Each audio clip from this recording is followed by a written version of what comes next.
Hi, I'm Ryan Flanders with Kombustion Motorsports. Today we're going to talk about my Pro R RZR build that I've had for about 1.5 years and about 1,800 miles on it now. Yeah, so I saw customers' wheels that we powder coated that were like a gray that I did on this cage and a red, and when I saw that combination, I said that's the two colors I'm going to pick for this build. And then it did work in with the Venom wrap that we picked, and it just kind of came together. I picked the Pro R, being one of the owners of Kombustion, we've got to have the newest machines that are out, the popular ones. For one, it is nice having the newest machine out. That's usually what we get the most calls about, the most parts that we're selling. So having us personally drive these machines, we have a personal connection with our customers, and we can point them in the right direction and say, hey, you know, this works for me. You know, if they explain what they're going to use it for, I say, you know, I can have really good recommendations for them for a Pro R.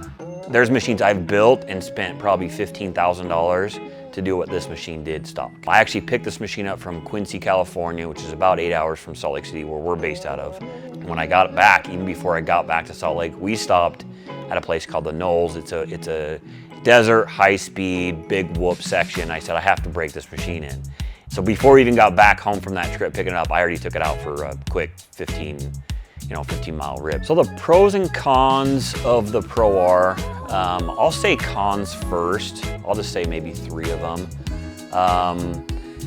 The price was probably steering me away from it. You know, going from a 14 RZR 1000, you know, roughly 9 years ago, and paying $21,000 for that, and now paying $43,000 for this machine, it was a big jump. But I do believe a positive on that note is it is 2 levels above any other machine currently out. And I'd say a couple other negatives, maybe lack of storage on a 2-seater. That's always what people fight for, is storage for all their little goodies and trail tools and whatnot.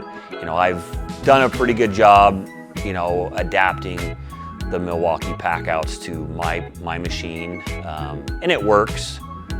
Another con, fuel mileage. It does eat fuel very, very fast. So most machines, you'll go out for a weekend, wide open throttle, the dunes for say, you're gonna use probably 10 to 15 gallons. This is probably a 10-gallon per day machine.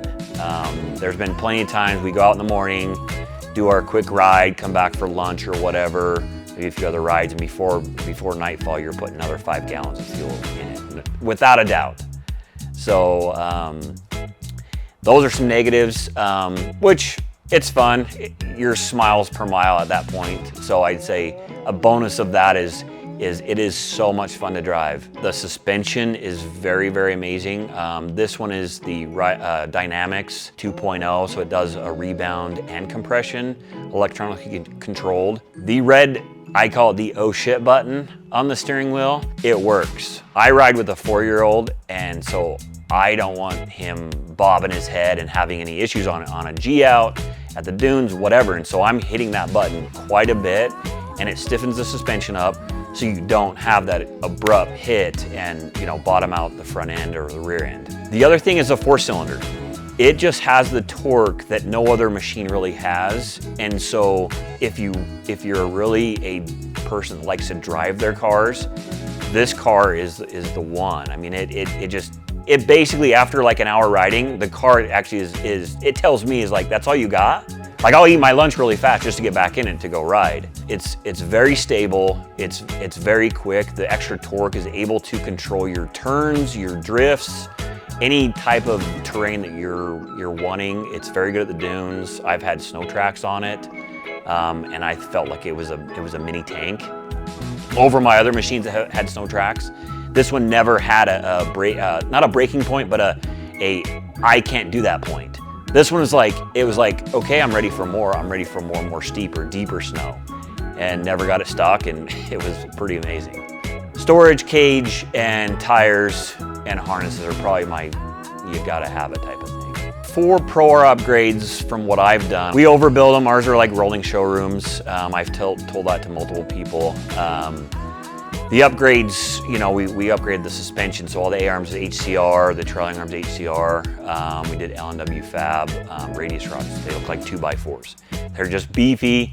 One of the ZRP rear hitches, radius plate that has a hitch receiver in it. A lot of DRT stuff. I think DRT has like this front bumper. It gives a nice different look than a tubular bumper that we've been used to in the UTV market. And the rear one's also just a boxed kind of style.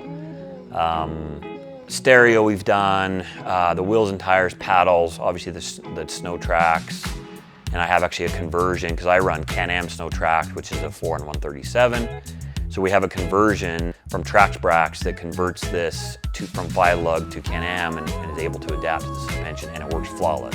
The cage, I feel a cage is always necessary on machines if you really enjoy driving. Not everybody pushes their machine to the limits. They maybe have a passion that doesn't feel safe going, you know, 30, 40, 50 miles an hour on a trail. So if they're just putting along, I don't think they need a cage. But cage on the sport models, I definitely suggest that. The wraps are always a fun kind of final piece to the build. You know, if you want that final piece, a wrap really does it. So this past April, my son had a birthday, and so I decided to buy him a RZR 200 and surprise him with it. Not thinking anything what we would do, just get it, have him drive it, have him enjoy it, have his own little machine, because he loves the RZRs. But then I had thought, I'm like, wouldn't it be cool if we just did it just like mine? So we did a mini Venom design wrap. It's the same wrap on here. I used the same powder coat from Armor Coatings. Did his stock wheels, did his cage, you know, did a windshield and roof. And what's funny is I actually got with PRP, and they do make RZR 200 mini seats. I said, hey, let's see what you can do and see if we can mock the ones I have on here. And they did a perfect job. Like they look, the machine with the seats in there looks just like mine, and my little man loves it. He's out there detailing it, cleaning it, and it's a great machine. You know, it's just been fun, and he loves it. Yeah, I would say anyone that's interested in a Pro R, give me a call, 801-674-2451. Me and Travis both have Pro Rs. We have good feedback on them. Yeah, anyone that has questions, you can call or message me on Instagram or Facebook. But they're amazing, and you know, maybe we'll do another video and do top 20 questions and have 20 questions from people that don't have a Pro R or have a Pro R or whatever, and we can kind of answer that as well.